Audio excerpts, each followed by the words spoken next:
Yo, we have another episode of Flag on the Culture. Rod, what's good, my guy? How you doing? I'm doing pretty good, Arness. How you doing, big dog? I'm doing good, man. Out here in China, it's fairly new still, but I'm loving it out here. But all is good, bro. All is good. We got a guest, bro. I want to hop straight into it because this is an awesome perspective. Met this young man out here in China. So without further ado, I want to bring on Derrick Parks. Derrick Parks. Derrick, welcome to the show, man. What's up, man? Good to have you. Good to have me. Man, Yeah, you know what I'm trying to say. no, it's all good. So, I just want to give just a little backstory, right? But I don't want to tell it all. Yeah. Um, Derrick plays quarterback, and he's playing professionally out here in China. But we're going to get into the road of you getting here and whatnot. I think your story definitely needs to be told. It is definitely not that one that is contrary to as far as fitting in the box, as far as playing football and whatnot. But I appreciate you taking the time out, man, and sharing your story. Yeah, no problem at all, man. So, Derrick, bro, you are from Knoxville, Tennessee. Can you explain to us your upbringing in Knoxville, Tennessee? So Knoxville is it's pretty fun. You know, it's a small, in my personal opinion, it's a small town, small college town. Everybody knows everybody. The football scene is pretty big to an extent, but I mean, it's as big as you're going to get with it being in the South, where everybody looks forward to it on a Friday night or a Saturday night or a Sunday football day or whatever. But the community is pretty good. As far as it goes for family life, I mean, I grew up with like there were seven of it total. So seven total, you know, and yeah, that's the best I can say for now, without going Okay. into too much detail. So if I'm correct, you have been to multiple high schools, right? You bounced around. Was that your choosing of going to multiple schools, or how did that work out for you in particular? So as far as it goes for the multiple high school stuff, that was it was not it. It was a different experience is the best thing I can say.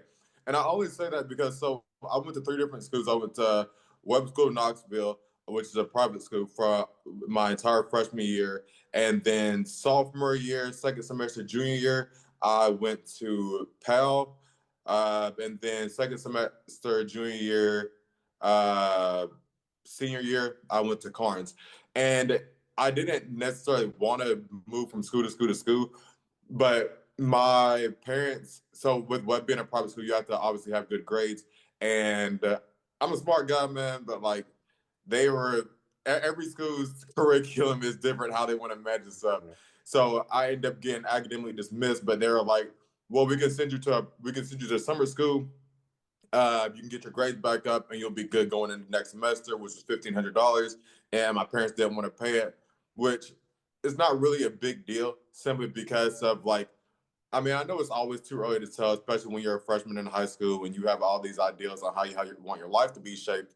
But just seeing how their football culture is, seeing how the community was, you know, I'm kind of glad I didn't stay there because like I ended up going to Pal, and my mom, not my mom, but my coaches were the ones who actually taught me like how to play the quarterback position. Like when I was at Webb, I had no idea. You know, you're supposed to stand and watch the guy in front of you take mental reps. I had no idea about any of that stuff.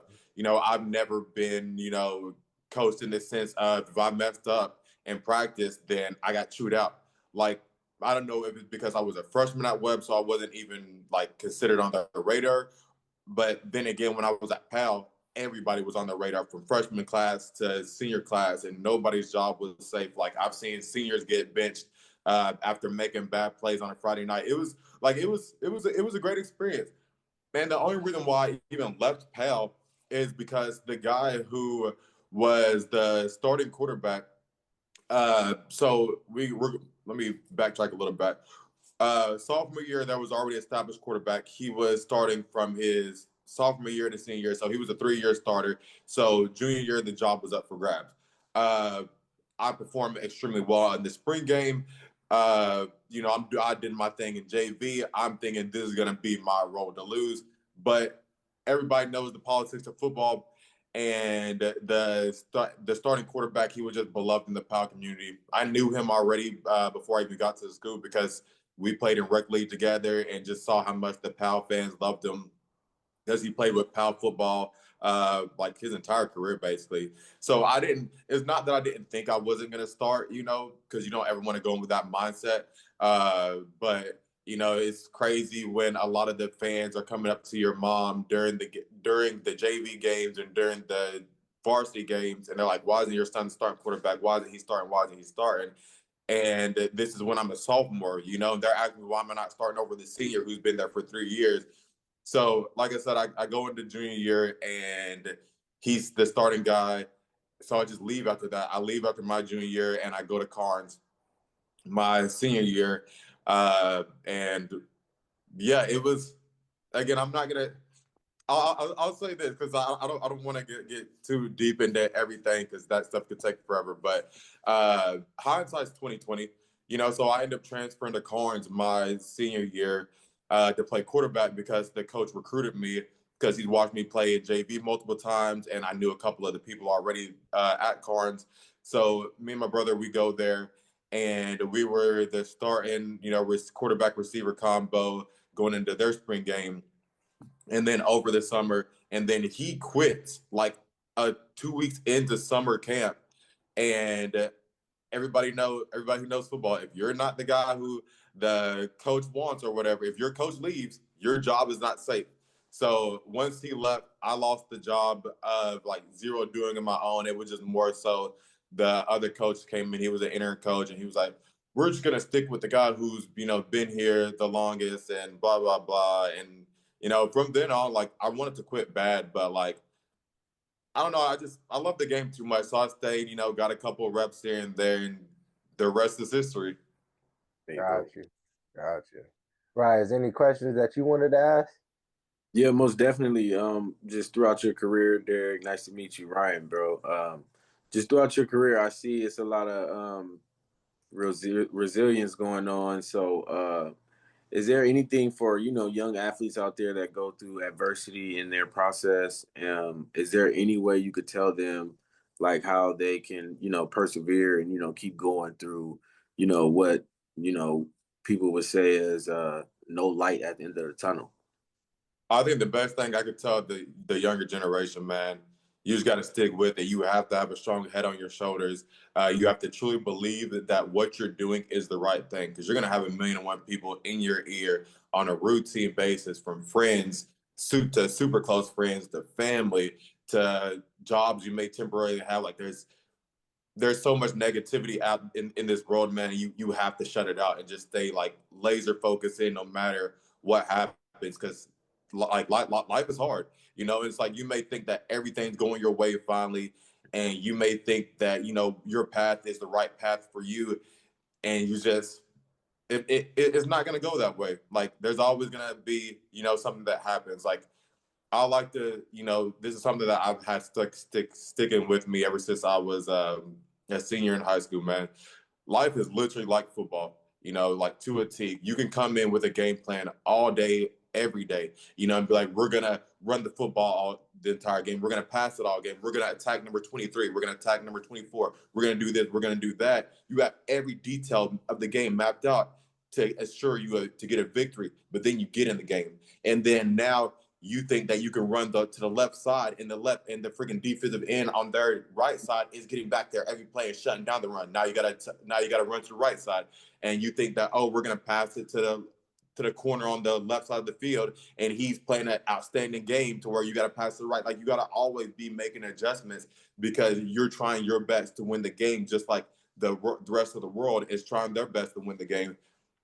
The best thing I can say, man, look at it like a football game and just try to stay resilient. Just try to stay narrowed in. Because at the end of the day, there's going to be a lot of distractions. There's going to be a lot of negativity out there. You just got to keep believing that what you're doing is the right thing, even if that means I got to transfer schools to get playing time and it doesn't end up panning out the way that you thought it would, or means staying out of school to think that the guy in front of you will get injured. Like whatever you do, man, is right because it's going to get you to that path that God has for you at the end of the day. Yeah, Much yeah. love, man. Most definitely appreciate that, big dog. Appreciate that. So after high school, you end up getting to University of Tennessee, despite all of these things, right? You know, transferring through high school, really not having too much film. So can you explain how that happened? You get into the University of Tennessee, and then what was that experience like?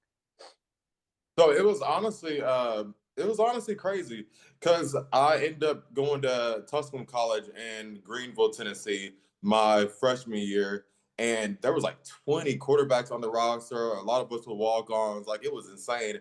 And then obviously, you know, you can't have 20 quarterbacks, so a lot of us basically got switched positions, and they wanted to cut us down to three. And then the guy who they actually want to be the freshman starting quarterback, he switched over to receiver.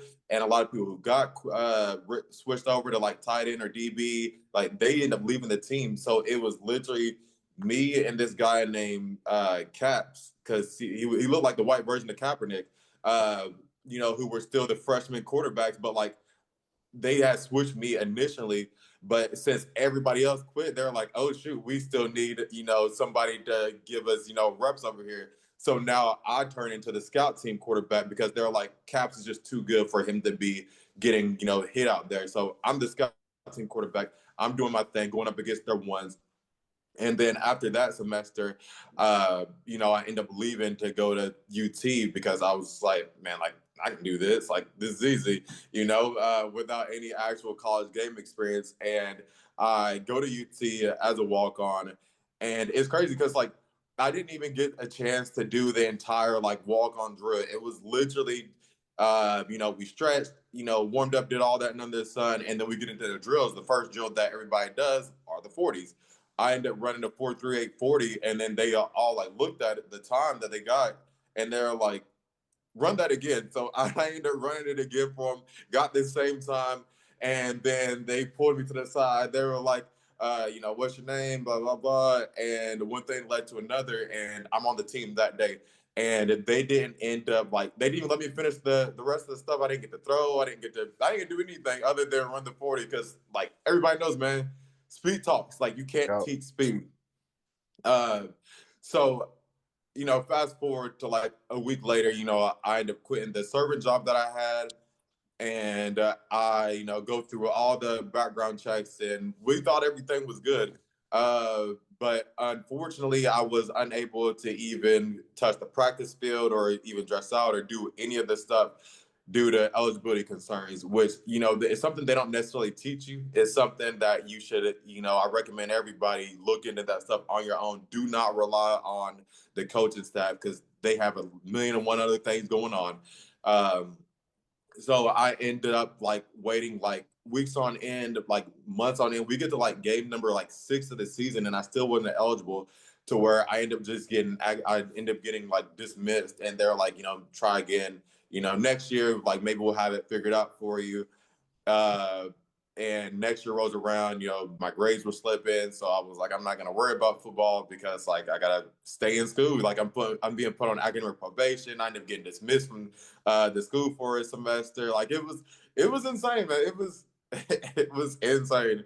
And then junior year, I finally come back. I finally am eligible academically wise, and I'm going to, you know, the compliance center at UT, and I'm like, hey, I'm still been training. What's up? Let me get back on the team. And they were like, hey, so you know, you're not eligible to play at all at the University of Tennessee because you transferred from a D2 school to a D1 school, which I don't know to this day if that's even a real thing.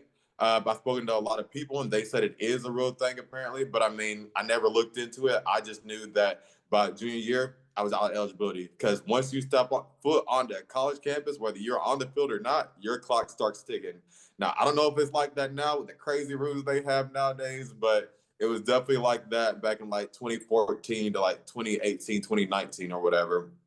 So I never even got a chance to play college football, unfortunately, which was, you know, I guess a blessing in disguise because it was able to get me here.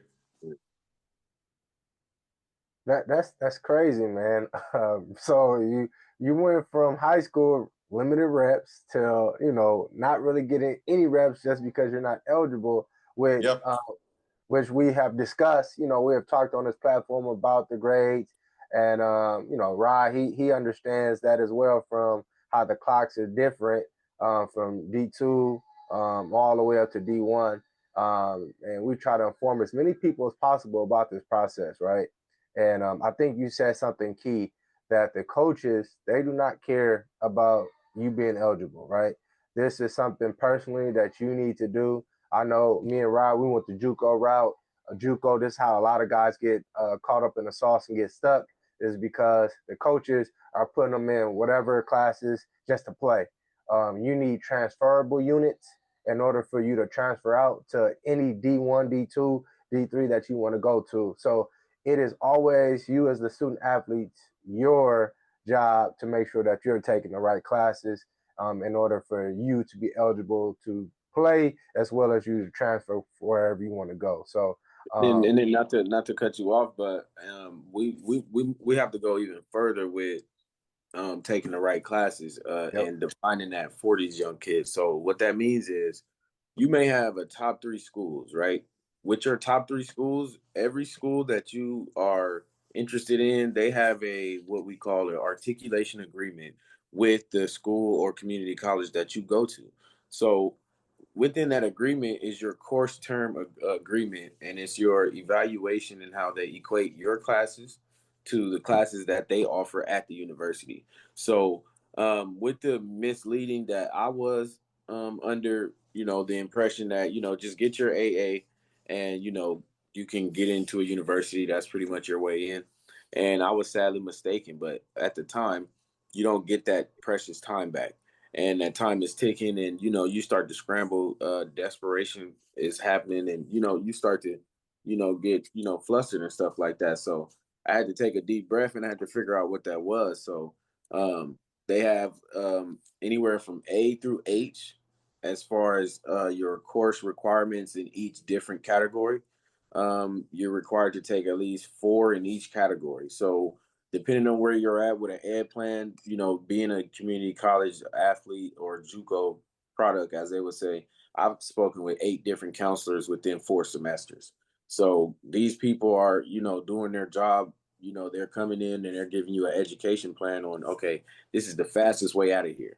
So that's what I'm on. When you come and you talk to me, the fastest way out of here, that's every young athlete wants to hear that. We want to hurry up and get to that university system. We want those meal plans. We're already going through financial struggles at this level, and we don't have meal plans. We don't have adequate housing. Some JUCOs don't have no housing. So, just with all these things, you gotta, I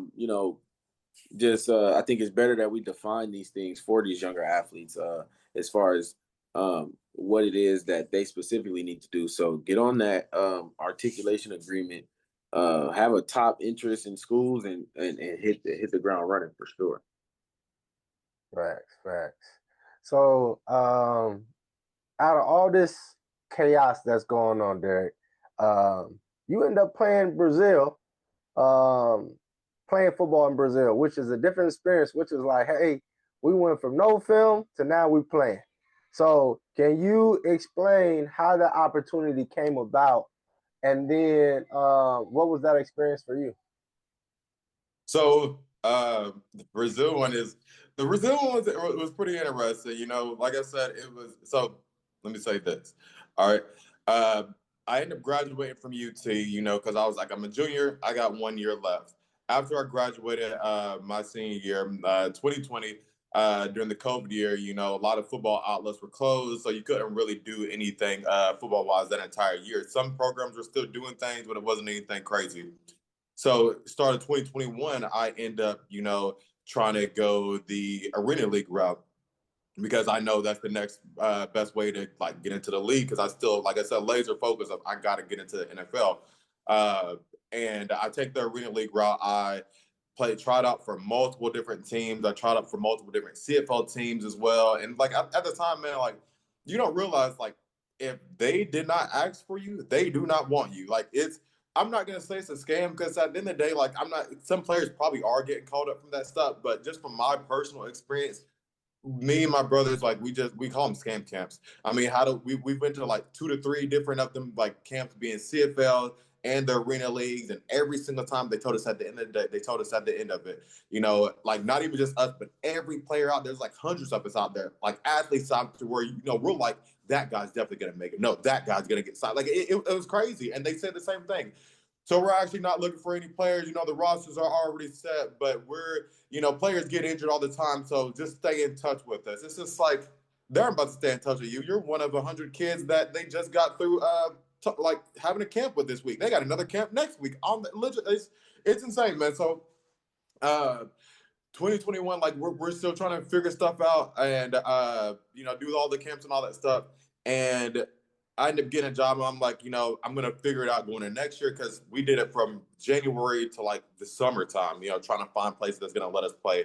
I get a corporate job, you know, I'm doing my thing, and 2022 rolls around, and my brother, who is like way more active about football stuff than I am, not saying I don't have the drive to, but like I'm not the best person when it comes to the other side of things, which you clearly know about me being here.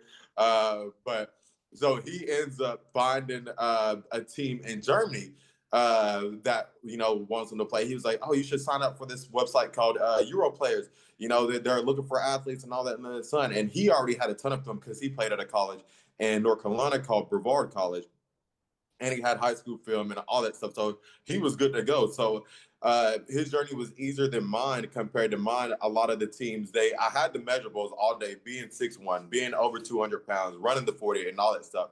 But without film, they were like, well, we don't really know if we want to, you know, spend the money to invest on you to come out here. So then finally I speak to a team in Brazil, and, you know, they really liked me a lot.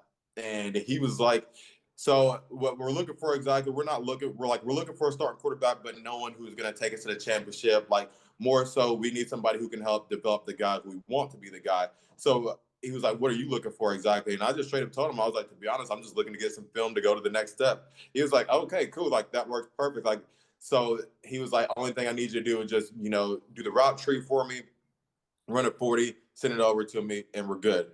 I do all of that, and next thing I know, a week later, I'm getting a flight out to Brazil off of doing a simple workout for him. So it was a struggle to get there, but I'm glad that I was able to get there. The experience itself, it was. I'm thankful for it. Is what I'm gonna say. I'm thankful for it, because he did let me know beforehand what the situation was gonna be. You know, so the games, I didn't play the entire games. I played the first half of the games, and then my backup would come in and he played the rest of the game. The guy who they wanted to be the starting quarterback for their future, because obviously Brazil is in the U.S. and they're trying to build a program out there. It's whatever. But even with that being said, like, I still was able to do my thing, and I was still able to lead us to the playoffs, where we unfortunately lost in the first round. Uh, being a quarterback, man, I'm going to take some partial blame for that, just because I didn't speak up at the time. Like, I was a completely different person from who I am now compared to who I was back then. And we try to run go balls the entire game, because that's what killed the team the first time when we played them. And we're doing it for the entire first half, and it wasn't working. And instead of me stepping up and be like, "Listen, we need to do this," because I knew the plays, you know, I'm like, "We need to do X, Y, and Z." You know, I just sat back and just kept my mouth closed. And they're like, "So we're gonna bench you because, you know, performance is bad, and we got to get a spark." The backup quarterback, he ends up getting injured like first play of the third quarter, but they didn't put me back in the game. They go with the third string guy, and they just hand off the ball the entire game, and we end up losing the game. And it's like I said, I'm not pressed about it. Like I said, I understood what everything was before I even got there, but I had a neat little experience, and it's just, I feel like it was very pivotal for, you know, my growth and development on who I am today. So, because I think you know the experience of playing overseas is awesome, but what do people need? Like, what do they actually need to get in order to play overseas? Because I know different countries require different things. So, travel wise, what did you need to get in order to go over to Brazil? So the only thing I needed was my visa, not my visa, my passport. Compared to coming to China, you need a passport and you need a travel visa. Gotcha. Okay. Okay. This is we're in China now. Me and Derek currently are in China. I want to get your take, bro. Your major takeaway. You're playing in China right now. overall, not even just football out here, but what is your takeaway from being in China in general? Because you've been out here a little longer than me. So football aside, China's been wonderful. It's not like the stereotype that we get in the U.S. that they want to destroy it and all that. And there's like the people here are just really like cool. They're really friendly. They're actually really fascinated the minute you say the word America. Like, oh, you're from America, blah blah blah. Then they actually want to question. Then they want to be friends with you. Then the thing that throws me off is the picture taken still. But they said it's just friendly, it's just memories and all that stuff. So I'm gonna take their word for it. Uh, the food here is different. Definitely recommend having a strong stomach due to my mishaps in the first month of being here, but it's all good. But other than that, man, like it's really cool. They have a lot of things that's convenient, like a lot of apps and a lot of different cities. Like it's been a great experience. Like I highly recommend everybody get out of that American shell and come out here to China to actually experience it for themselves. Because what we see on the news and what we hear constant propaganda ever since we were kids is not the same country. It's like night and day. No, that is facts. That's facts. Rod, did you have any questions or anything? Yeah, so tell us about like as far as like give us some cultural communication as far as like have you taken the train before? Yes, I've taken the train, I've taken the subways, I've taken the planes, and uh, it's interesting. You know, your passport is your basically your train ticket essentially. Like they have actual train tickets, but regardless of what you got to show them your passport first, and they allow you to go from there. As far as for communication and stuff like that, I picked up a couple of words here and there. Nothing too serious, you know. I just got the main ones like yeah, bien way or ni hao, like everybody knows, or shit shit, or timidome, which is basically I don't know. Which they go crazy every time they hear that one. They're like, "Oh my gosh, he knows a little bit of Chinese." It's like I said, it's interesting. What are some things that you would say that happen in China that you would be unfamiliar with back at home? And then what are some things at home that you are familiar with that remind you of home or, give you some disconnections of home? So the thing that happens here in China, which is the biggest thing that I tell that everybody back home, the way that they drive is insane. It's like because there's cars on the street, and then there's also bikes on the street. There's also scooters on the street. Like they have every vehicle and suffered trucks like we have in the U.S. on the street. And everybody just drives like psychopaths. You know, we'll be going straight, and then the driver will merge into oncoming traffic side just to get around somebody. In the U.S., you're getting either in a wreck and dying, or you're getting pulled over. But like the police don't care because they have other thing to worry about. Like because like they have a communist society or whatever. I feel like it's more of communist mixed with whatever we got in the U.S. But so the people here are already like pretty safe and pretty monitored or whatever. But it's like to see them do that stuff, it's just like I will never comprehend how you be like, oh, I got somebody in my back seat. I don't really care. I'm just gonna swerve around this person, or I'm gonna like it's the horrible driving is insane, and I hate it with a passion. But I mean, they don't have they don't have a lot of wrecks. I think I've seen maybe one or two since being here. Correct. So I guess that's all that matters. And then I think that from the U.S. that reminds me of here is, if anything, I want to say the food. So not their food particularly, but there's a lot of American food out here, especially if you go to Shanghai. You know, they got stuff from McDonald's to Burger King to even Popeyes of all places. Granted, they do not believe in biscuits. So don't think you're about to get a biscuit with some honey and all, you ain't getting all that. All right, you'll get some fries. Um, but that's the biggest thing. It's just the fast food spot. There's freaking Starbucks in every city I've ever been in, which, like I said, it's just crazy because when you're back in the U.S., they say China wants to destroy us. They want to take over the world, all that, and then it's some. But yet, y'all say this, but y'all have a million and one American stuff here, like from American restaurants to American products. Like it's insane. And I'll say one more thing that's also different here.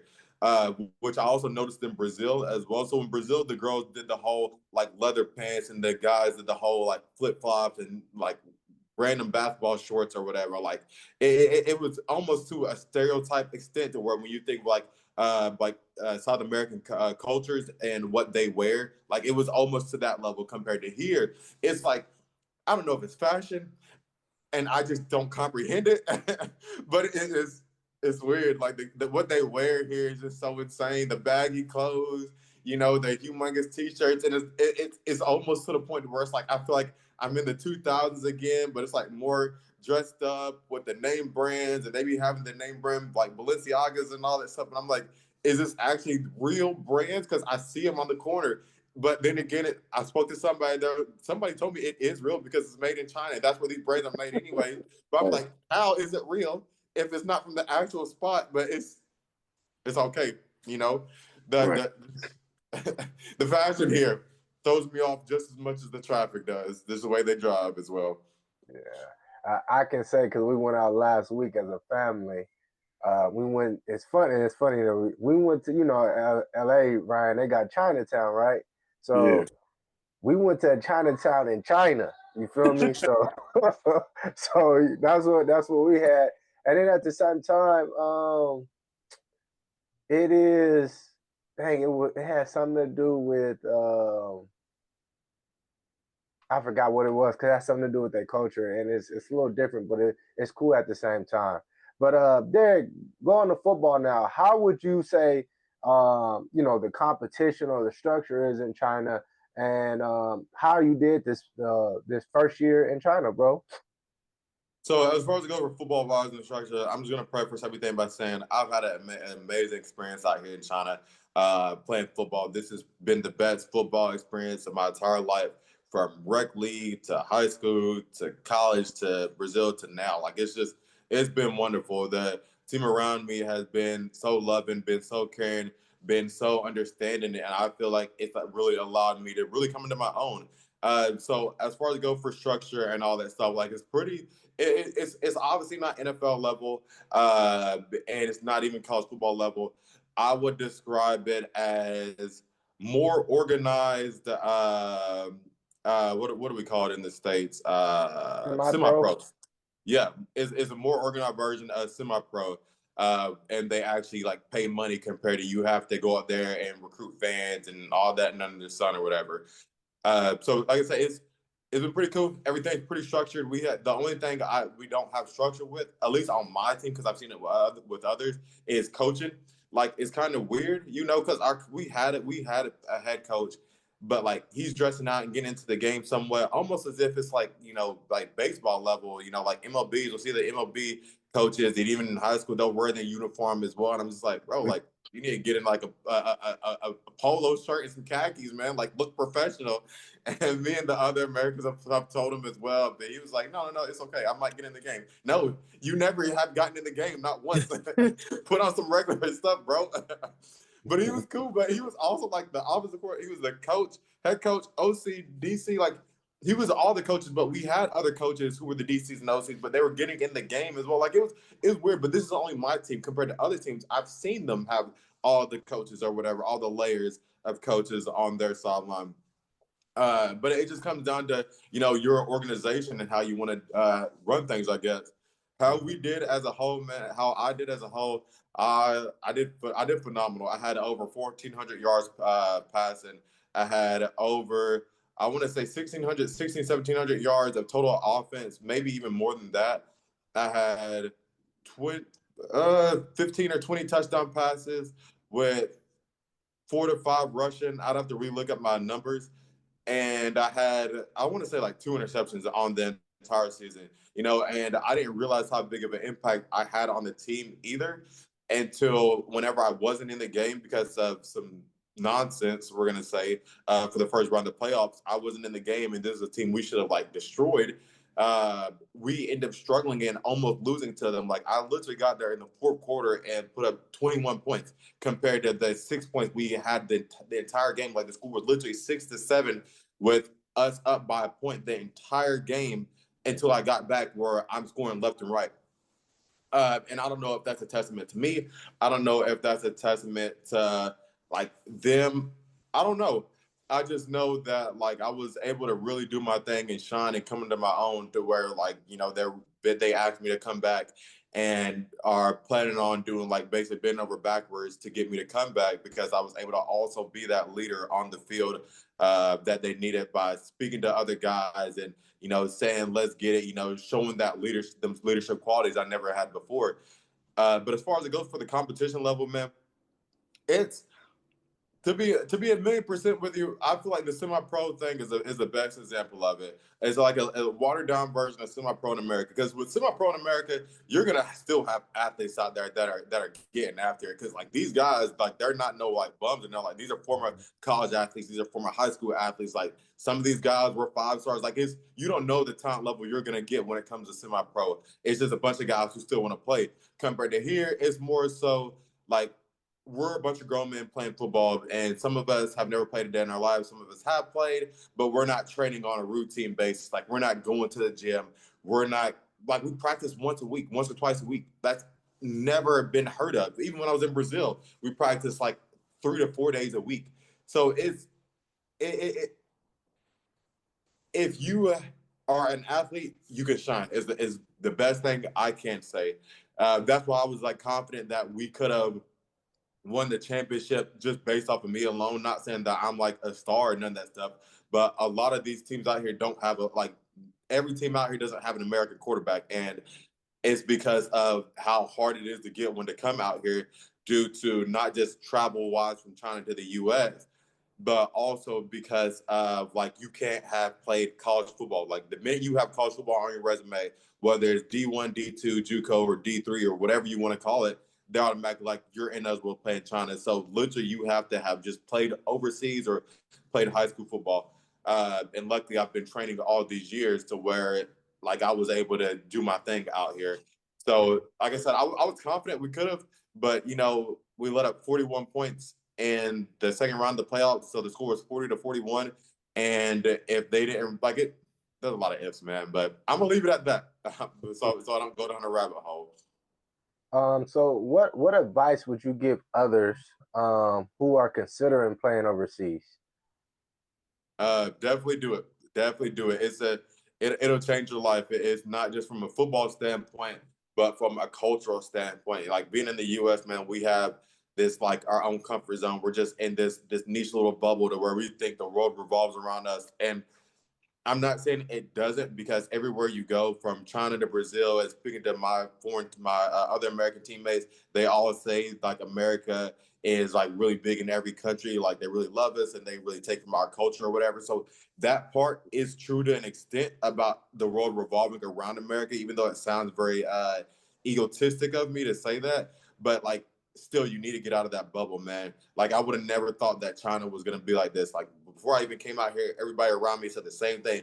You know, those people are dangerous. You know, you will go to jail just for spitting on the ground. You know, they're racist against black people and blah, blah, blah. It's insane, you know, but it's like, it was the same thing when I went to Brazil. You know, they do nothing but sell X, Y, and Z and do blah, blah, blah. Have you not seen the videos online? Because Brazil is a South American country, and South American countries get that moniker of certain things, you know, happening down there. And it's not even how it is, man. It's the equivalent of when you hear about America, you hear the number one thing everybody hears about is, you know, the gun issue that we have going on. But when you get to America, it's not like that. Like, yeah, it's an issue, but to think that that small percentage of the population represents the entire population is untrue. And that's just how it is out here in China. That's how it was in Brazil. And I have an American teammate, and he said it's the same way because he played in the Middle East, actually, which is like truly insane. And he said it was the same thing. Like, you know, you hear about the terrorism, but that's not even how it is over there. Crazy, man. Right. You got any other questions for Derrick? I just like how you, you know, come correct with the misconceptions of, you know, and these stigmas that these certain places have. It's big that we have people like yourself. You know, I just want to send some words of encouragement, man. Keep doing what you're doing, man. Honestly, you inspire somebody out there that's, you know, willing to take the unorthodox route to get to what they want. And I notice you, and keep going for sure, man. It's your you. I'm trying to figure out how to say it. Like, but I noticed what you're doing in it, and it's like big. Like I feel you. You understand? So that's what's up, bro. Thanks, man. I really appreciate it. Yeah, Derek. So, what is the next move? What are you looking for, possibly, as far as in your football career? So the next move is really up in the air. Like obviously, I would still love to go pro, even though I'm 30 years old. I mean, age is but a number. I sound old just by saying that in general. But I still want to play in the league. So as far as it goes for, I'll just start from the beginning. As far as it goes for next steps, I don't really have a plan in place. Like I have some ideas on what I want to do, such as take my Chinese film and play arena football, and then try to get some arena film, and then take that to try to get an NFL trial or a CFL trial or UFL trial, just the highest level I can take it.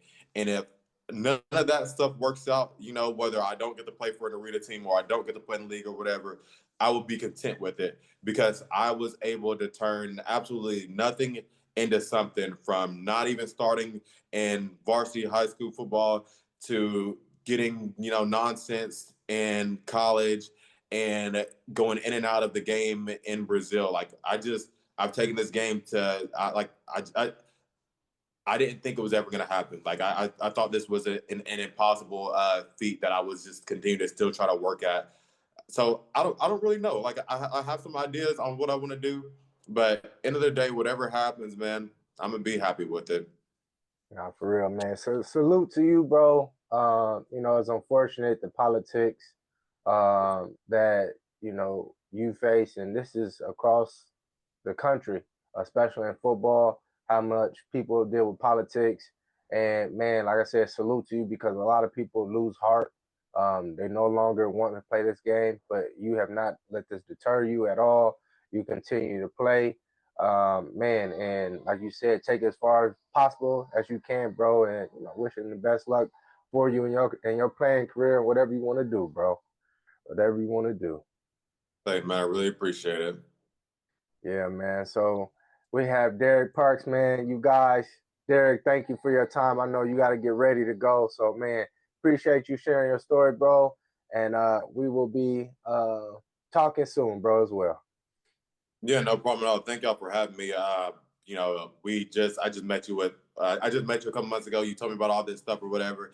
I really see what you guys are doing, and I hope nothing but the best for y'all. I know when it comes to this with this, this platform stuff and these podcasts, it's really hard to really stick with it and get the timings down and all. Like it's a grind, and I believe in what y'all are doing. I hope nothing but the best, man. I appreciate that, man. Appreciate it. Yeah, nice meeting you, Derrick. No, you too, man. All right, Derrick, man. Talk to you, bro. All right, bro.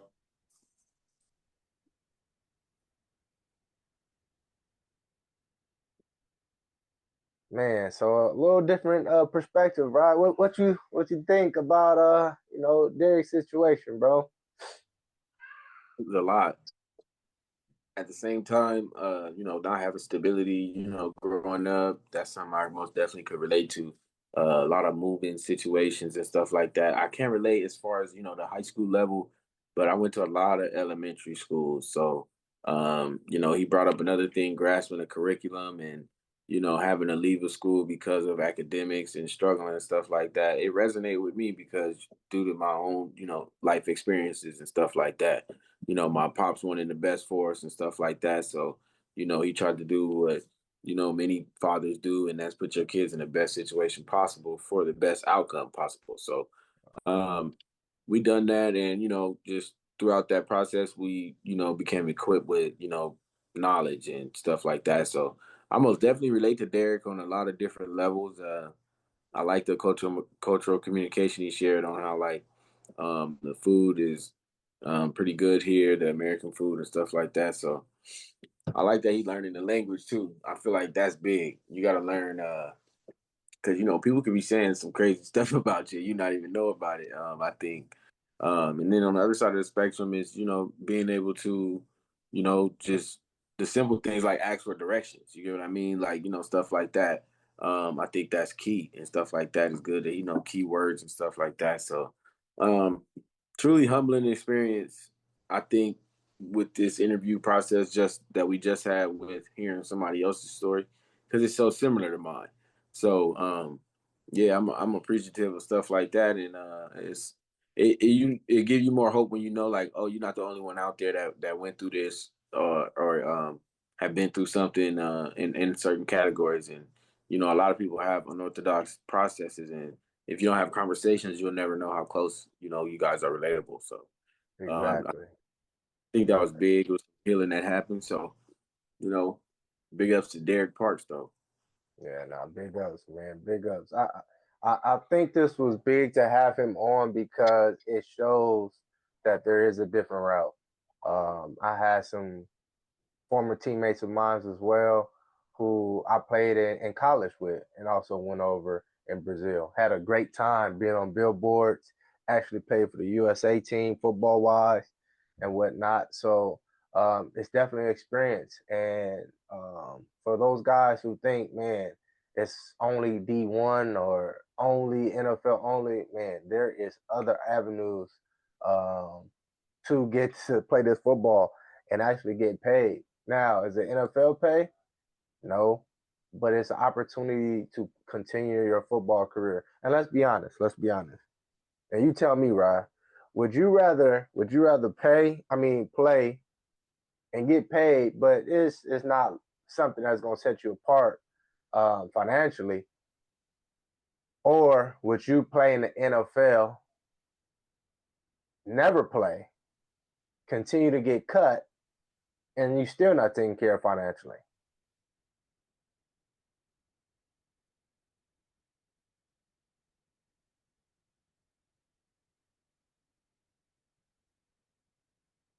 Because the difference is you're doing something that you love, and if and what you love is football, right? But if you're not playing, then you're not doing what you love. So I would probably have to say the first option as far as like playing, and because like if you love training, then I most definitely would say go the other route, and because you don't care for results at that point. You just in it the work ethic. So if you like training, most definitely go NFL. Don't even plan on playing. Get your bag. Don't really move, you know, the needle when it comes to tax bracket. Yeah, no, that's not me. I'll probably go somewhere and be living it up somewhere, doing backflips in the end zone. You feel me? And then we know that what comes with it when you playing and you balling, bro. The experience alone is more than money. You're on top of the world. You feel me? The experience alone, like how people treating you out in the community when you go out, like they treating you like you in the NFL. So to be in the NFL and you on a practice squad, are you always like never dressed? People know you, but that's only your family members, not the people who like, oh, you play for this team. They not doing that to you, bro. You're not on the field. So, people they gotta consider it, man. I tell people, and people think I'm crazy. I'm like, man, knowing what I know now, out of JUCO, I wouldn't have went to a university. Honestly, I didn't like school. The only reason I went to school because that was the only way to possibly play in the NFL. Knowing what I know now, I would have just went overseas and played. That's just me because I love football. It wasn't necessarily I don't have to deal with no politics. You feel me? I'm just here to play. I get paid to do it. Man, that's it. So, Now, man, I still get an opportunity to as far as like the NFL, I think they should most definitely have like workouts for these players that go and do these type of things. You have the NBA to where kids can go and play on the European All-Star team or the team in Europe, and they're only 15 and a half, but these teams play against other world teams. So you got to understand these rules are like uh, for example, Luca has been able to guard Russell Westbrook when Russell Westbrook was a grown man and mm, Luca was 50 years old. And with the opportunity of him having with the NBA, he got that, he shined, and now he's playing at the level of all the greats around the world. And I think he's one of the greatest because that early experience. exactly. I believe the same year Alonzo Ball got drafted first round, there is a young man who got drafted shortly after him. I think he might have went second, and Tatum went third, I believe. He got drafted by the Nets. No, the Knicks. He didn't go to college. When they pulled it up, he went overseas. He left high school, went overseas to play, got paid professionally, came back and got drafted into the NBA. So if you got that type of talent, if you don't have the grades, why not go overseas? Why not go play some football? And now in the NFL, they do have workouts. They have these programs where they allow certain guys, but I believe they have to be like born out there or something like that, or from the country, and they give them opportunity. They need to start looking more into guys as far as their film. And I think I just saw Jack Del Rio. I did. Jack Del Rio just signed a contract to be a head coach again in Germany, I believe. So obviously, people are seeing what's out there and how they treat it, and they like, why keep going through this BS, being in the States and dealing with this nonsense when I can go over here and I'm loved and treated with respect out here. So I think it's just a different perspective. Yeah, I see. Another thing, you see the NFL landscape changing. You got international games. So, Right. what's up with those players over there? That's like, hey, what's up? We good enough. Exactly. Let us in. Exactly. No, fact. Yeah, so I can see where it could be going. I think what they should do is they should make a 18 through 22 league, maybe 18 through 24. And what the USFL is, I think that's the teams that should represent those age groups, right? So when a kid is done with high school, like, yeah, we have JUCO, but what is the professional to JUCO? Like, you get what I mean? Like, what's the equivalent to that? Because now JUCO is high school. Mm-hmm. Because with the new NCAA rules, you can go community college and none of that counts towards your eligibility. Yep. So essentially, it's high school. Mm-hmm. So what's up with like the USFL with 18 to 24 or 18 to 25 on, having that's a real feeder for the NFL. You get what I mean? At the same time, these players are getting paid, right? They're it's liabilities and stuff like that. You don't want to just pay to not play. So I think there should be a league for that age group because people fall at that age group is pretty tricky. That if after high school, if you're not big and you could slip into the workforce. Exactly. Exactly. Exactly. And Yeah, and we need to talk about why every other sport, and we don't need to go deep into it, but why every other sport after high school they can go pro or 1 year in college. Um, Football, you got to be 3 years in college. So it's basketball. I mean, let's think about it. Basketball is essentially 4 months. A kid is only doing a semester. He's only doing a basketball season.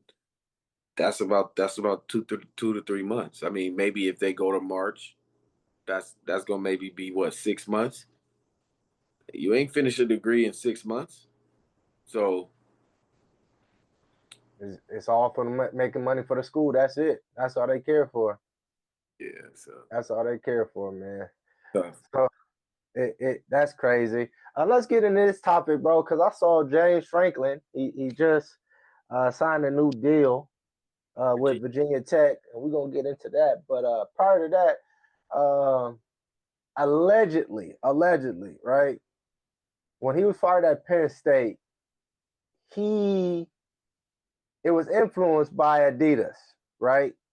As far as his firing. What are your thoughts about allegedly Adidas had something to do with James Franklin getting fired at Penn State?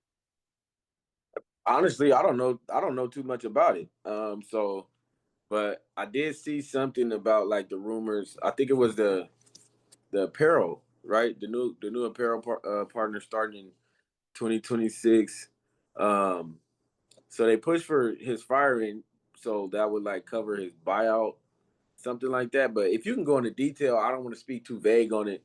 But I know for a fact Adidas isn't helping pay for the buyout.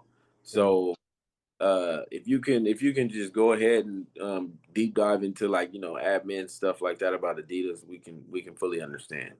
So allegedly, this is it's not submitted or anything like that. So allegedly, right? Adidas, like you said, they are paying out James Franklin's buyout. At the same time, what I've gathered from research, that they also were the ones saying like we got to get him out because of this new deal. We want a new start, right? And we want to have success as far as getting going forward. And they felt, it seems on their part, Adidas part, that he wasn't going to get the job done. Now, if that is the case, I find this truly, truly insane that a brand, clothing brand, has any influence on college sport. But when it comes to money and how much that a brand is investing in a school, I can see how this can happen. They're a booster. Exactly. They are able to cash flow them. They said, hey, we're going to strike a deal with you guys. And Penn State is like, man, we love this. They're no longer going to be with Nike, going to move forward next year with Adidas. And the crazy thing about it is now at this point, brands are going to buy their way into sports as far as the influence going forward. And this is where it's a slippery slope then if that is the case. Because you think of it, you as a school, you might sign a coach, sign a player, and whoever is coming in or whoever's already there sponsoring your team, they be like, no, we don't want that coach. No, we want him out of here. It's like, what are you gonna do now as a school, as an AD? Like, you know what? We're gonna have to turn it down. Like, I know we shook on this deal as a coach to bring you in or this player. We can't bring you in going forward. This is truly crazy times that we in, but hey, this is just how the world works, I guess. But now it's starting to influence college football a little bit more. So if this is true, what you think about this, bro? Who are they going to hire? Who you got in mind? Exactly. Like, and then we gotta get rid of these early season conversations about, oh, there's this coach on the hot seat. You keep firing these coaches, you're not gonna be able to keep hiring these coaches. So, man, people gotta understand the season's a long one, man. It's a process, and if you're there for the ride, just enjoy it. Facts. I kind of want to go back to this, bro. Do you think the Penn State job is a desirable job to take as a head coach?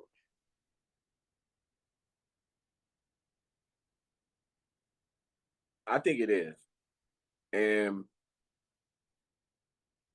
I think it is due to the tradition, right? Um, they are always getting top recruits in Pennsylvania, New Jersey, Ohio. At the same time, they've had majority of bowl games in the Rose Bowl. Um, I mean, that's under James Franklin, but I mean, with Joe Paterno, it was some Rose Bowl game. Like, the tradition is there. It's a good place to be. I just think it's something about that place though. I think they're kind of coming out of the scandal era with having a negative connotation about it. We're coming into like a new age to where not too many of these people know about that type of stuff that happens. So I think it's a great landing point just due to tradition and like a breath of fresh air. You're in the Big Ten, you top four every year. You just got to find some way to be top one. So that Ohio State game is a great game to want to be at coaching.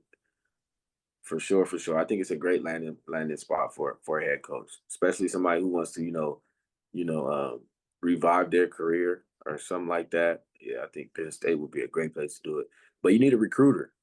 You need somebody that can recruit. You need somebody that can develop talent.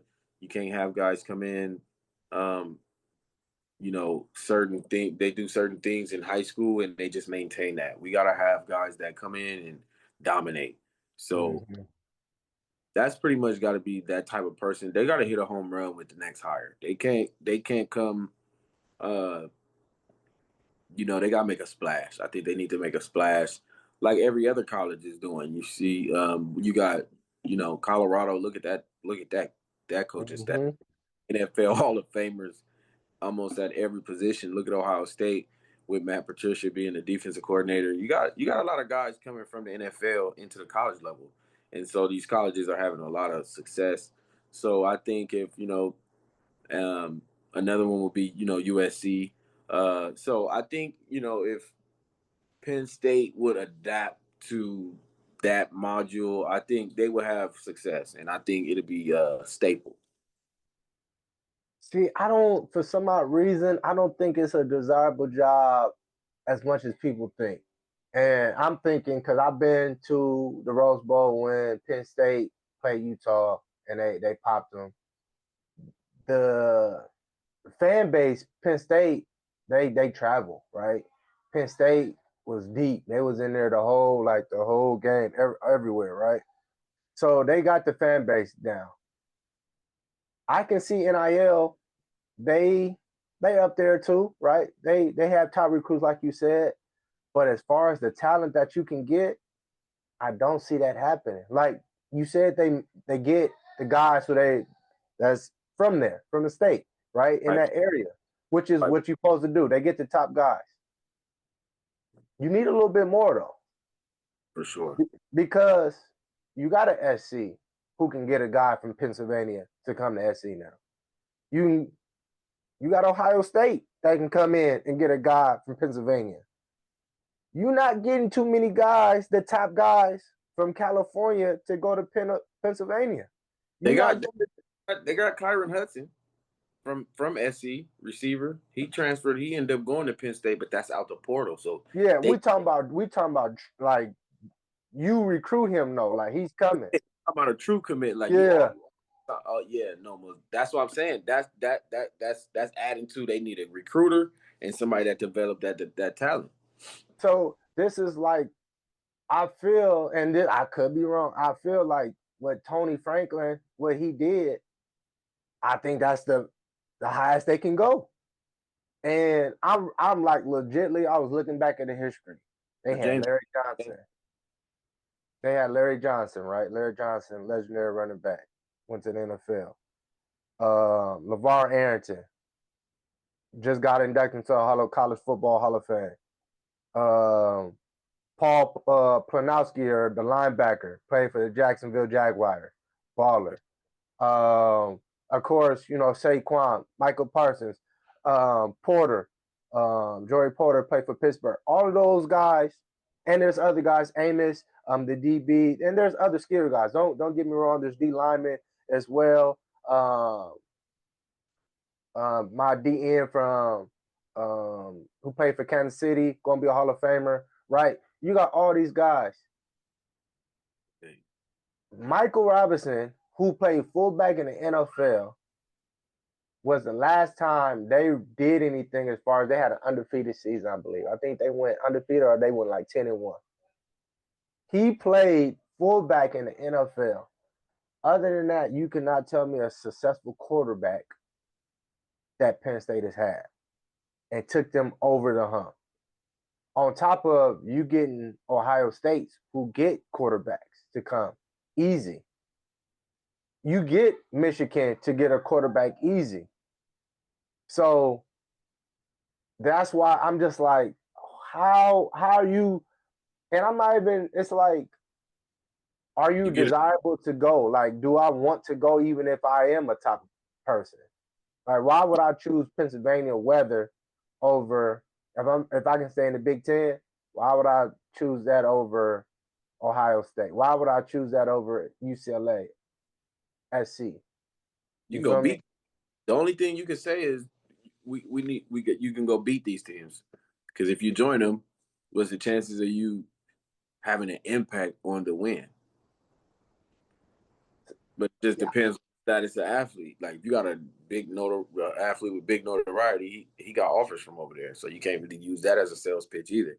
It's tough. It's tough. I think you gotta it have to be a playing time situation. I have to be the type of athlete to come in and have an immediate impact, right? But you need a team of those guys. And I don't see them getting a team of those guys. That's the issue, and that's why I feel like Penn State going 10-2, like that's as high as you can go. You're not gonna win. You're not gonna win a championship. That's what I'm saying. That's what I feel. I feel like the same thing with Ole Miss. Like what they do is they max. Unfortunately, they got a chance if they turn it in their last. They need to turn it in their last chance. You like just go get this all underdogs. Go get them. Like you heard what Prime said. We need kids that don't have two parents. We need kids that got one. You need kids that has different needs and wants on their plate. So I think Pennsylvania. You mean to tell me we can't go into Philly and get these? Come on, man. Like we can go get these kids for sure. I think it's about having the right guy. Like if you have the Syracuse coach over there, we're looking at a totally different culture of the team. You get what I'm saying? Like you need a guy. You just need a guy. That's it. It can happen. It most definitely can happen because the stadium hosts 110,000. You think they not trying to wave white? Oh man. different, bro. I also put like Penn State in the same boat as like Notre Dame. Like, don't get me wrong. I like Notre Dame. I think Notre Dame, they're always gonna be competitive. They're always gonna fight. But at the end of the day, when they face a team like who actually got some like more, like it comes down to more dogs that they got. More dog. That's why I say you need underdogs. So I feel like NIL has helped bridge that gap for Notre Dame though. Yeah, sure. NIL has created, it's like bigger for Penn State though, because it's like you're not going to get those kids just because Notre Dame closed it, Penn State is opening. So that's what I'm like. In the BCS area, yes, Penn State can compete because it's equal.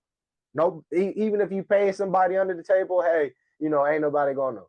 Now everybody's getting paid, and it's like if I can get paid $2 million over here and I can get the same over here, I'm not sure. I'm thinking about the kids. I'm not going to Penn State.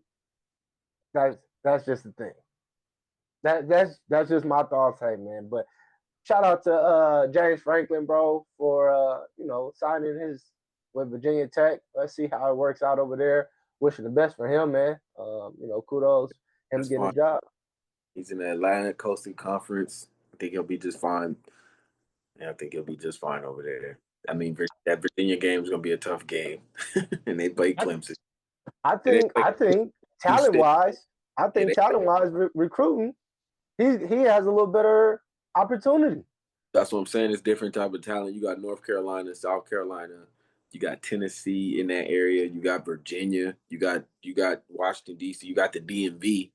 So it's blessings in disguise, and if you don't see him like that, then you just you might be missing out. Facts. Can we go into this just a little bit, and then I want to get over into our other topics. But do you think Kurt Cernetti from Indiana, the head coach, he is dismissed all these things about recruiting and winning in college football right now? I'm bought in. I'm bought in. I run through a wall for him. I was watching one game. It was the UCLA game, and it was like 8 minutes left in the third. It's 49-3, right? The camera pans to him, and they're about to go to a commercial break. The look in his eye because his team did not execute. Mm-hmm. It fired me up, and I'm on the couch. So I'm like, oh yeah, and what that resonates with me because I had seen the whole era of Nick Saban. So we know when Nick Saban get that look in his eye, it's somebody in trouble. So I kind of seen, you know, some Saban in Coach Kurt. So I'm bought in. So I'm going Hoosiers right now, but I don't know that Ohio State game. That's looking like the game right now. Facts, facts. I think he is exposing a lot of coaches. So I looked this up, and this is just people that he played. So UCLA has a better recruiting class than them. We talking about last year. Um, Maryland had a better recruiting class than them. Penn State had a better recruiting class than them. Or blue chip. Did I say Maryland already? Yep, just mentioned Maryland. You said UCLA. UCLA, Maryland, Penn State. Who else they blow out? It's one more other team. Oregon. Oregon is a top 4 recruiting class, and they beat them. Some of them, it's not even close. Now, of course, they played other teams, right?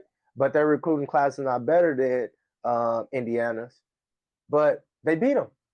And I think it comes down to getting guys who fit in your system, not worrying about the rankings. And this is where I think Clemson has fallen with Dabo, Coach Dabo, is he has had the same offensive coordinator and defensive coordinator since he started coaching at the D2 level, all the way up till now.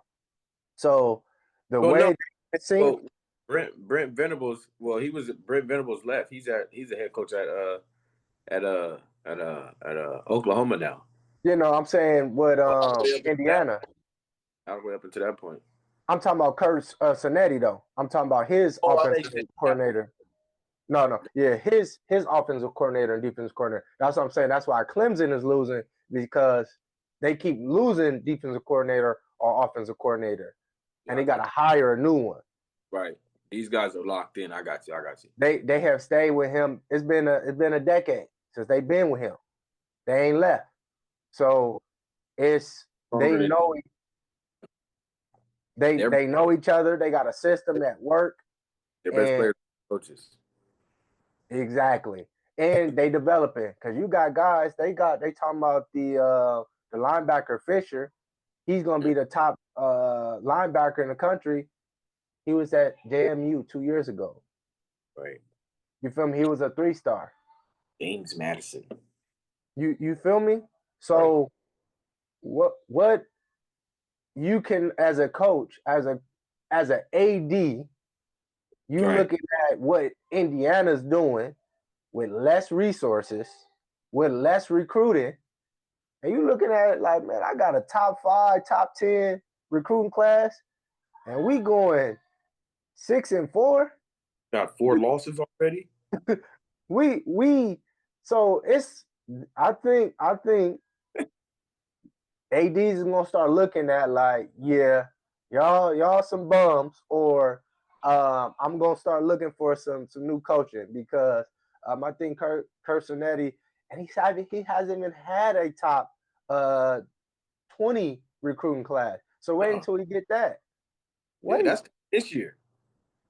Portal, watch that portal. But it depends. I mean, it's a lot of coaches that we're not going to take too many guys. Like Ohio State, they're not taking receivers out the portal at all. It's not happening. You're coming out of high school to come here. We want to develop you here. We don't want nothing developed. We want to develop you here. All them other positions, receiver, is not happening. Exactly.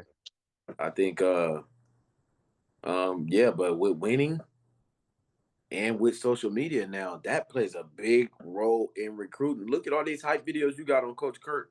They going crazy with these hype videos. You got memes, right? Mm-hmm. Memes. I seen a meme when he made that look that I was referring to, right? That got 1 million on TikTok. So if that's on TikTok, I mean, the world is one place. We don't have 1 million worlds. There's only one world. So that's huge, man. And I think a lot of, pipeline kids, they starting to see that, and they in that area in Indiana. it's looking like we staying home. So Exactly. And I think this is why I think not necessarily I think Indiana will fall in the same boat as Penn State as far as getting the kids, but then if you seeing how kids is developed, why are you not gonna go? Like you be weird not to see a JMU, which I don't think stars have to do anything with it, just about to be one of considered the best linebacker in college football in 2 years, just by transferring and following the head coach. that's in Come this on, process. come on now. He about to be. I don't know draft wise, but he went from possibly he was just gonna be a college athlete to possibly getting drafted in the NFL. Millions of dollars. You feel me? So how you not going as an athlete? That's not smart. That's not smart. So yeah, bro. I think Kurt Cinetti, he got something going, got something brewing, and I think college football is gonna get shooken up, or they're gonna have to adapt to that blueprint, which means now coaches are gonna have to get paid more money if you want to keep them. So as far as assistant coaches, For sure. yeah, bro, yeah. So, bro, let's get into flag or no flag, man. Uh, ah, this is a good one right here. And gambling in college, bro. What's your thoughts? You think this is no flag or a flag? I'm gonna go no flag, right? Because Mm, I think no flag because here's my with some topics I've had. I only got three main topics that I think are key to why I'm saying no flag, right? I think education and awareness is one. I think personal freedom is two, and then I think changing of landscape is three, right? With one being education and awareness, I think if we educate these kids on sports betting or sports gambling, that will be more impactful than a blanketed ban or mm, don't do this. Two, personal freedom. I think with kids leaving home and becoming more responsible for themselves and becoming like adults, the autonomy has been given to them by the world. So why wouldn't the school give them that autonomy, right? We got to give them that right to make those decisions. I think if it doesn't harm you or um, affect your performance, I think what are we waiting for? I mean, we already paying these kids anyway, so what's wrong with having them bet? The last thing would be the changing of landscape. I think the landscape is changing, and you got to adapt to it. That's pretty much it. Like it's been okay. So just around the United States, the gambling has been increased around the United States. So as mhm. far as the legalization, so um, that's what I mean by they should adapt to the landscape. I think it's the United States landscape that the college should adapt to. So I definitely I hear what you're saying, right? I think it's a flag, and the reason why I say this, um, with all that's going on right now with NBA players, coaches, um, that's going on, right? The Chauncey Billups situation, Damon Jones, all these people, Terry Rozier. Why would you want that to happen, right? That's one. Two, if we went on, and I have to find the numbers, pull this up. If we look at the average winning for most people who win when it comes to gambling, it's not very high. It's Right. it's just not. The numbers don't sit well. And like they say with anything, the house always wins. It's the reason for that. If gambling was a profitable business for the consumer, gambling would not have a business. Right. So this whole thing that you are going to be successful at this, it doesn't work out.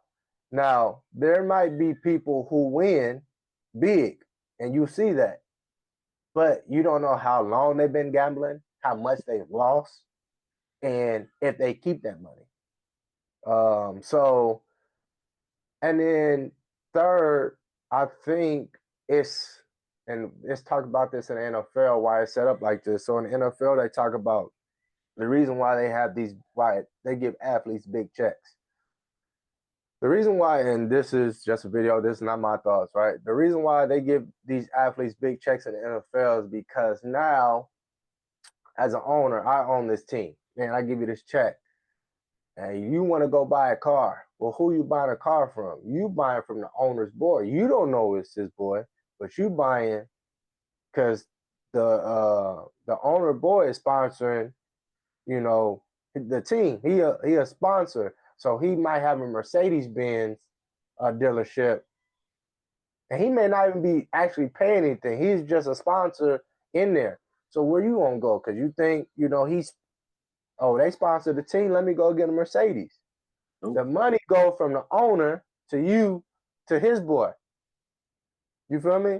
So I feel like you are setting up the kids, and of course the kids can educate themselves. They're going to do what they want to do. But now you are paying them money, and now you be like, man, we got to get it out their hands. And for most people who don't know how to invest, another way is gambling. This is another way. You like, oh man, I got to find something. I'm going, instead of investing because I don't want to do the research, I'm just going to gamble it.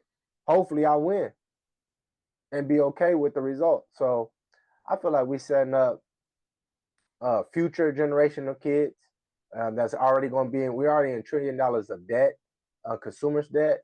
We're going to be in more debt owing to the casinos and to these gambling companies. So I feel like it's a flag, and it's, you know, it's going to be detrimental to our society going forward, man.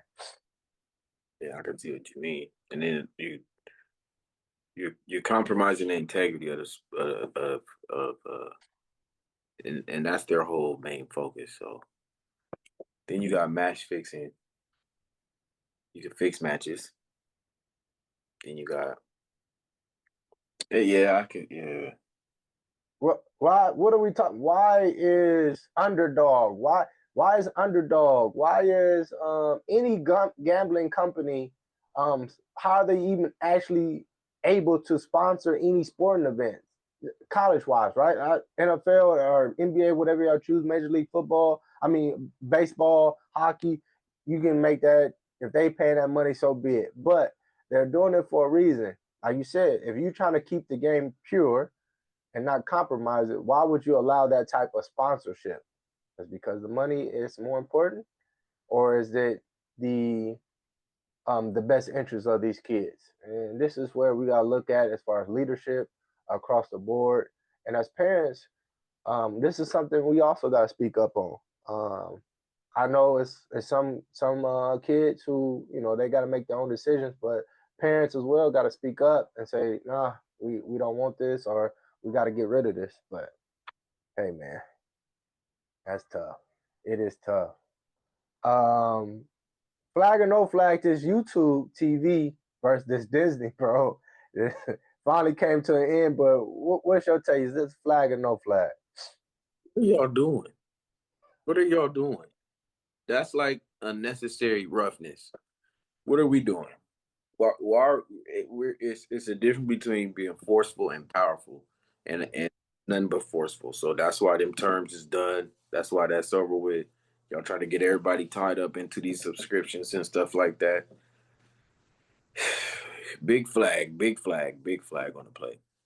Definitely a flag, man. I respect YouTube TV for standing ground and say, no, we're not going to raise prices just because Disney wanted to. And I respect it. Now, whatever they worked out, I know down the line that prices potentially can rise again because of Disney wanting to up their price. But it's very unfortunate that this is the case. But yeah, And I will say this because I never understood this. I'm a Raider fan, and I probably see more Raider games in Tennessee when I was in college than when I'm home. How is it that your local area you cannot watch your team or teams close to you? Why are we always watching? I don't care about the Cowboys. I know they nationally, it's a nationally televised game or whatnot, but I shouldn't be watching the Steelers play or the Cowboys when my team, who is close by, is playing. So they need to fix this all together, bro. Big, um, going forward, big time. going forward. So this is a good one, and Clay Matthews brought this up. Is this a flag or no flag? Should they hire ex players in sports to officiate games? No flag. I think that's most definitely the smartest thing to do because they know the rules of the game. They played the game, so they have they have a knowledge of the game at a different level than a lot of people do. You have a lot of people who commentate on games who've never played, Mm-hmm. so they say things um, because they don't have the heart or they don't the heart's not in it. I would say I'm not saying they're heartless, but they don't have that practical knowledge of that hands-on stuff. They don't have that, so it's a lot of things that you can't say or advise or even give counsel toward when you don't have that experience. A lot of times as humans we speak from experience, so Mm-hmm. you've never been in a certain area of life, that's something that we call foreign. So Yep. um no flag. I mean, just basic fundamentals. Like growing up, we had to learn the rules of the game before we executed at a high level. So, um, as far as who's able to do it, it's most definitely the athletes that used to play that game. So, Yeah. I think that'd be a great idea, honestly. Yeah. Yeah. I think no flag as well. I think it's a great idea. I think for athletes who do go broke, this is an opportunity to keep them involved in the game Right. mentally as like a mental health, right? Keep them around the game and they get paid. I mean, you have just in the NFL alone, refs, they're full time now. They're getting paid good money. So why not keep your athletes around the game as long as possible? And sports in general creates this ecosystem. So why not let the players partake in that as far as if they want to? And further their career along with the game and give back to the game. Give them benefits. This is another way for them to get benefits and everything like that. I think this is an awesome idea. And like you said, it's a respect factor because you actually have a former player. And not only that, when confrontations happen, when things happen on the sideline or whatnot, you have players who have actually been in that moment who can step in or talk someone down just because of a relationship or respect that they have with a player or coaches. So I think this would be a great idea, man. A great idea. And I think just to piggyback on what you're saying, I think they will start doing this because we've seen Marshawn Lynch on the sidelines taking pictures, and he got badges, he got media badges. So I haven't looked it up and researched it, but that's that's aiding towards previous players' mental health and stuff like that. And then we got to understand it's power and prevention. So Yep. that's another thing. So Yep. Yep. We probably need this for high school because, and we'll have a topic on officiating because a lot of people have been complaining about officiating in high school sports and youth sports. So this is something that definitely can be done as well. Um, and I think it'd be good for the refs because I remember when I was coaching, and it's been 4 years now. I stopped coaching. I'm hearing guys have to play games on Thursday. I'm like, why y'all playing Thursday? I'm like, oh, because we don't have any refs, or we gotta play our game on Saturday. I'm like, what? This is I found this crazy. A shortage of refs, but hey, we need to change something, man. These kids don't deserve this. You should not be playing like you in the NFL playing on a Thursday night and then the following week you a Friday. Like, come on, let's stop this, bro. Let's not do this. Let's not do it. Yeah, man. So, bro, any other topics or thoughts that you want to share, bro? I think when you play on national televised football and you get into these post game pressers, that it's more important to tell the truth after the viewers have seen the truth, right? So we got Jalen Ramsey and Jamar Chase having an incident on the field to where, Jamar Chase spits on Jalen Ramsey, and we seen it, but that's one thing. But to come into the post game presser and to just blatantly lie and say, if I was to spit on somebody, it would be in their face. That's two. For three, you said you didn't spit. Four, they replayed the video and you spit. So it's like, I don't. I'm not. I mean, that if you. I mean, that's the biggest flag. I know you didn't ask if this is a flag or no flag, but this most definitely is a flag. Like, there's this new thing going around. It's called standing on business. Like, if you're gonna do something like that, that is the time to stand on business right after. Right? Don't come into a post game presser talking about you didn't spit and you didn't do all of this, and we can replay the clip, and it's clear as day what's going on. So half a ticket to him. Couldn't believe that fine when I seen it. And they ought to get you need more time, honestly, for lying. Yeah. This is my personal opinion, but you know, spitting on somebody, that's Disrespectful. it's other things that you can do in the games of football that are legal. It's ways to get back. And even with the rules today, I know I'm talking from an era where, they used to just point a player out and say, yeah, him, go ahead. But now, like, and you still can. So to be doing something like this is it's a little deeper. So, I don't know. How much did he get fined? How much was the fine? $500,000. Yeah. $500,000, 500 something thousand. I mean, essentially a game check. So yeah. I mean, and to him that that's nothing still. But even that's why, like, that don't hurt him. Yeah. So how do you make sure this doesn't happen again? That's what I'm getting at. Yeah. Because game check don't do it. That's like, guess what he's saying? I got 17 more. I mean, I can see him denying it because on the football field, it's hard to, if they don't have cameras, like how would you in which they have cameras? So it's like this is they got a field camera one right behind the huddle. It's different now. You can't do anything now. Like, this is something we got to be privy to. There's cameras everywhere.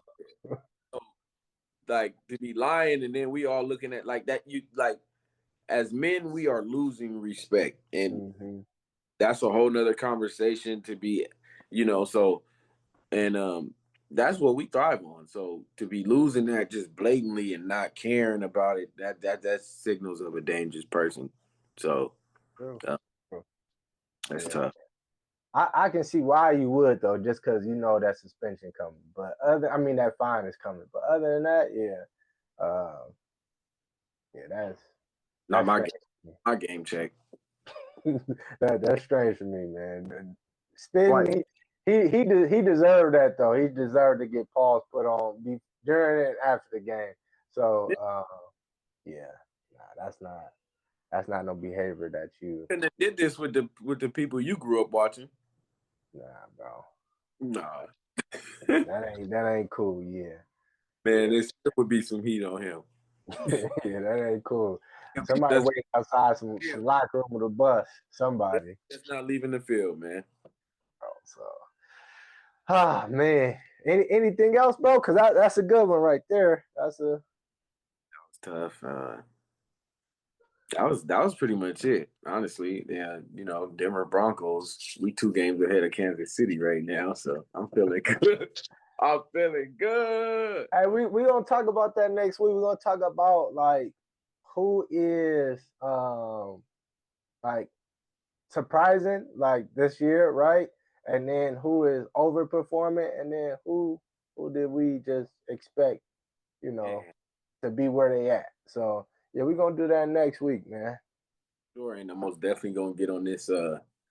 Be on the lookout for Shador Sanders, man. He's finally getting first team reps this week. He finally gets a full week of practice with the first team. So let's just see how this goes. That Baltimore game, they just threw him out there and just threw him out there. So, man, we had one play, 3 offensive linemen went over here.